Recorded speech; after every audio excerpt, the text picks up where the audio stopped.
Hey everybody, and welcome to the 4th episode of War Game Wednesdays from that'syourgarbage.com. Today we're going to be playing a game called AT-43, which is actually not available anymore, and it's discontinued. The company that made AT-43 went belly up, and basically once that happened, all the models went on sale, and that's when I purchased every army in the game, except for one, which I'm now trying to purchase. So yeah, it's a game that's really close to my heart, and I really like the models, I like the rules. I kind of like the fluff when I can understand most of it. Yeah, the writing for the fluff is actually like terrible. Yeah, some of that stuff is like fucking stranger than fiction. Anyway, so yeah, Lorenzo's going to explain a little bit about the rules, and then we're going to start turn one. Yeah, I'll talk a little bit about the rules. First thing you see that this game, unlike some of the other games we play, actually comes with built-in like terrain maps. And this particular terrain map, if you look a little more closely, you'll see that there are walls designed. This is kind of like an urban terrain map, and so there's a lot of areas where you can't go. In addition to all of that, we've got a bunch of terrain placed here. These larger crates block line of sight for troops completely, so they can hide behind them. Can't get shot, but can't shoot out either. And for the bigger walkers, some of the walkers can shoot over them and get cover saves from being behind them, while others can't shoot from out behind them at all. And same thing goes for those double-stacked tank traps, where walkers can sometimes shoot over them and sometimes can't, but can't go through them. Walkers can neither walk over the big crates nor those specific pieces of terrain. On the other hand, the lower pieces of terrain there, these can be used to give cover to infantry, and infantry can fire from behind them, and the walkers can just walk right over them. Now, if you look over here on this side of the table, you see that we've got our models piled up here. And so today we'll be playing one of the factions in this game called the UNA. And he's got the models over there. There's a walker, it's called a fire toad. And I will be playing the red block, because I always end up playing the Russians in any faction where there's a faction that approximates the Russians. It's just the rule. And so there's some of the smaller, like, armored suit dudes, which are tack arms in the UNA, and Colossus in red block. And there's Nakovalny, which is the Type 1 walker that I'm using. And there's some troops. So this game system is a little bit different than some of the others that we've played. It uses kind of a universal resolution table. So there's stat cards for each unit. And each of those stat cards has different types of stats on them that determine how far the unit can move, how accurate its shooting is, how accurate and how much damage its close combat attacks do, and also how much damage the individual guns do.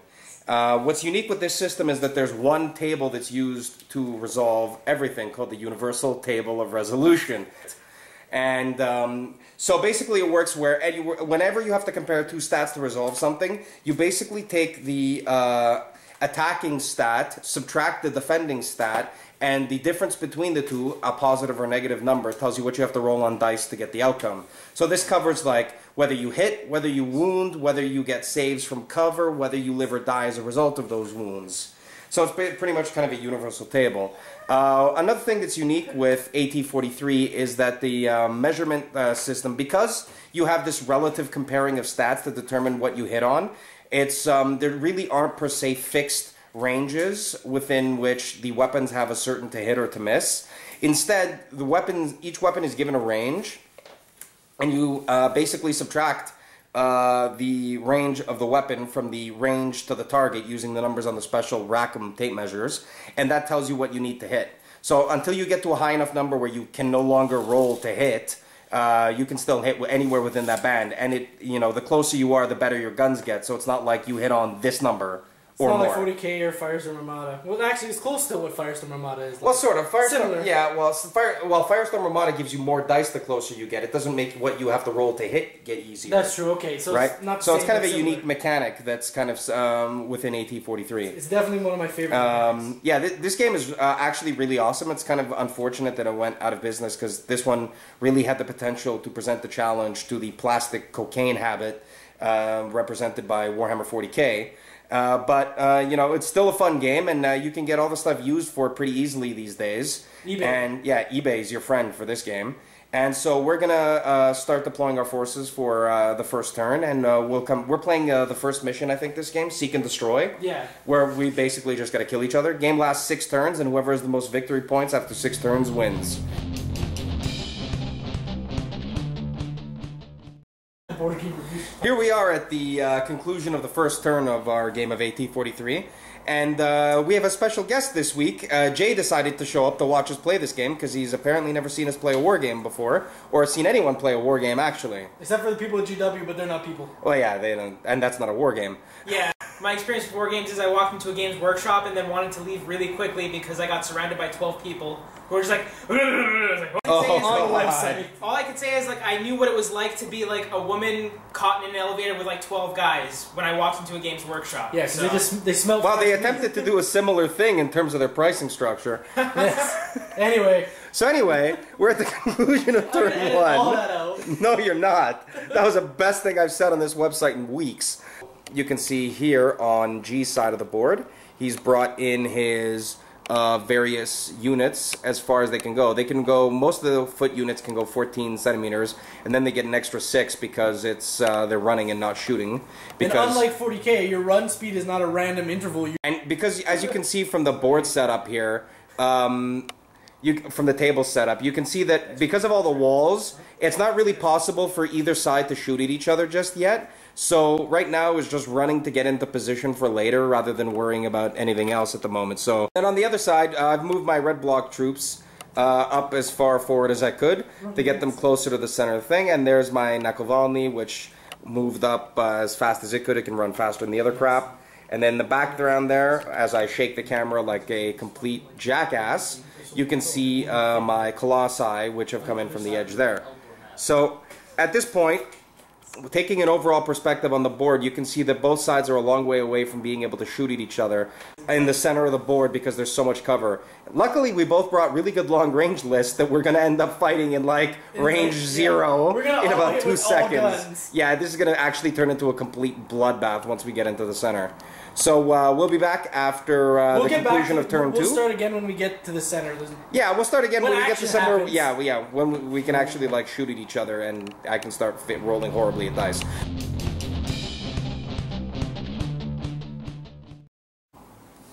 So here we are at the end of turn 2. As we predicted, not much really got into firing positions.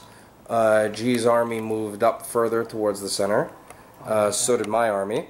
I managed to get my Nakovalny, which is that Type 1 walker you see there, into position to fire barely at his fire toad, which you see over there, but I didn't manage to do anything to it, so whatever. And yeah, other than that, not really much happened. Next turn will be better because we'll actually get into position to actually maybe shoot at each other. Easier for you because you play red block. I was like, he's gonna have a lot of short-range guns, so I won't be a huge dick and be like, I'm gonna shoot you from across the board and laugh at your corpses. And then that just didn't pan out. Yeah, it just, you know, didn't... You took a long-range red block list. So this is the end of turn 3. Lorenzo is dice failing. I don't even know how to not say that without saying it. He just doesn't do well in dice on dice situations. Dice on dice. Yeah. You know, it's that kind of a game. He shot it. My tack arms in Nakovany woofed it. Both Dragunov squads. Those tack arms. Huh? Oh, no, I was just pointing out which tack arms there that I shot at. Oh, he shot these guys with Nakovany? Yeah. Nothing. And then I shot at... Dragunov shot at these steel troopers, and I didn't actually lose one, and I literally did think I was going to. Yep, because I woofed all my dice. Basically, Morningstar are dumb. And if you look at my Colossi over there, you'll notice I've already lost one, which is kind of not good. Yeah, he lost one. Which was actually... And not having played this game in quite a while and not really having understood this map that well because of the way I place terrain. And I'm probably going to lose. But it's okay. Live and learn. The next game is going to be on an open field. With one crate in the middle. No, I like the open fields because you use the crates and like tank traps as terrain. This thing is like really. No, this is just. I didn't like think about it as well as I should have. I don't think it's over yet. I think you could still pull it out. Yeah, I mean whatever. It's gonna be harder for you. Yeah, now it's gonna be like potentially difficult. The one thing that I do want to point out is. We also decided when we wrote the list for this game that we weren't going to take any Type 2 walkers because in this kind of a scenario, they don't actually fit through the entryways. You want to just get... Are you getting this? Okay. A Type 2, like a Defender Snake or a Hetman, wouldn't be able to fit through these entrances. So they'd basically be relegated to the sitting in the back edge and hoping somebody walked in front of them. Yeah, which is kind of useless. But it also guarantees that I'm going to lose because every game I've ever played, of this game where I've been able to take a Type 2 walker, the Hetman has basically won me the game. That thing is like by far the most jacked Type 2 walker in the game. It is grotesquely overpowered. I don't know. I think it's a good foil to the fact that some of your AFVs are not that good. Yeah.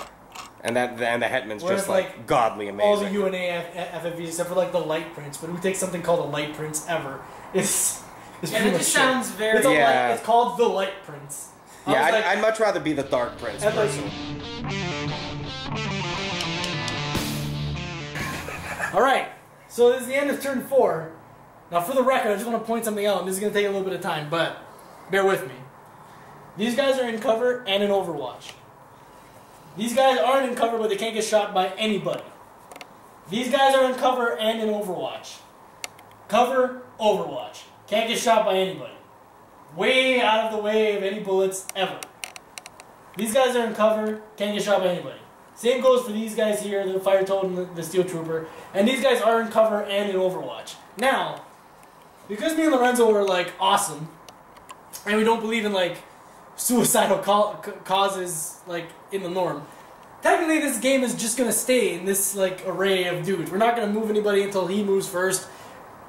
Basically, none of us are gonna go first normally because I mean we're not stupid. Right. So like this game's over. Yeah, what we've managed to prove here is that the indoor terrain map is the worst map in AT-43. If you use crates. You can't use crates. Under any circumstances whatsoever. Way too much cover. We've basically just beaten ourselves into a stalemate, and now...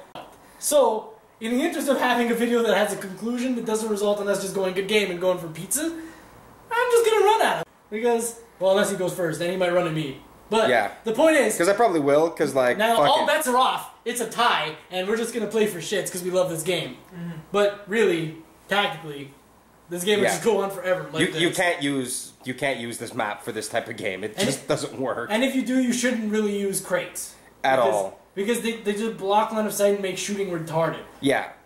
So yeah, no crates. Next time, we're going to play on an outdoor map, and it's going to be a real game. This is just going to be us being stupid.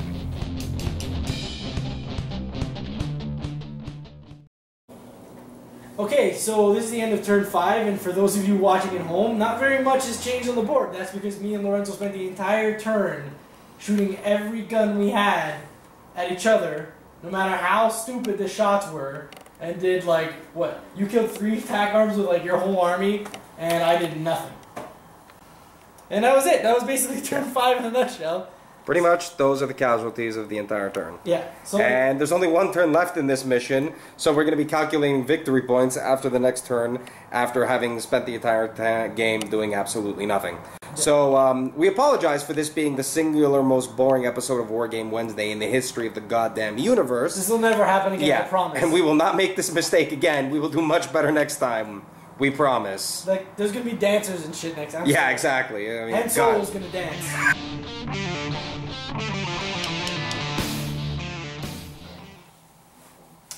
Okay, so this is the end of turn 6. As you can see, pretty much nothing really happened. Lord did manage to kill a squad of tac arms. I managed to not do very much damage, which is awesome. But yeah, so we're never going to play a game like this again. Yeah, we'd like to once again apologize for what a travesty this turned into. We will definitely make sure the next time we play AT-43, which I think will be next week. No, we will. Well, it depends what depending comes in from our Firestorm Armada order. Yeah, maybe we might play Firestorm Armada next week too. Oh, it depends what comes in. Yeah, but in any case, at the end of turn 6, you can see that we barely got anywhere and didn't really get to engage each other that much. We didn't even get into close combat at all. Yeah, I know. I would have needed one more turn to get into close combat, yeah. But.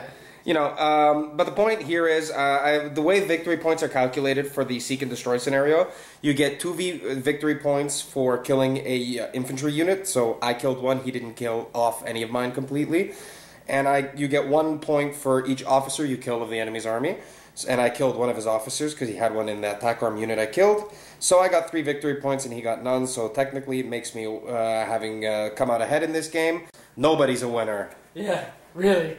It just, I don't know. Everybody loses. Everybody lost. Yeah. We are all lesser for having partaken in this game.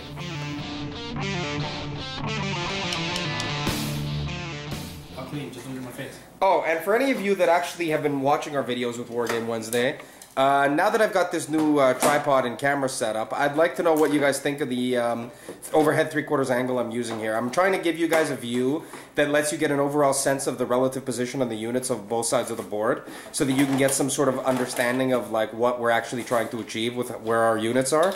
So if you find this useful, or you think it's terrible and I should like put the camera like, I don't know, say shaky cam, like here. Like our first video? Yeah, like our first video. Let me know in the comments.